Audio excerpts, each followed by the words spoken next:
सासरमध्ये आणि माहेरमध्ये एक फरक आहे. सासरमध्ये सगळ्याच्या अगोदर उठावं लागतं, सगळ्याच्या नंतर झोपावं लागतं. पण माहेरात तसं नाही. माहेरात सगळ्याच्या अगोदर झोपायचं आणि सगळ्याच्या नंतर उठायचं. माये लई जीव लावते हो. माहेरातून जर पुन्हा सासरला चालली ना, तिची पिशवी रिकामी देत नाही.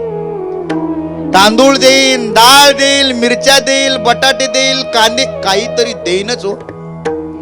जोपर्यंत माहेरात माय जिवंत आहे ना, तोपर्यंत माझ्या बहिणीची, माझ्या ताईची पिशवी रिकामी जात नाही.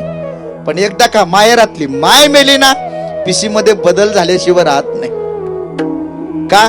जोपर्यंत मायबाप आपले आहेत ना, मायबाप हो, तोपर्यंतच तुम्हाला माहेरातला आनंद आहे. म्हणून त्या मायबापाची सेवा करा.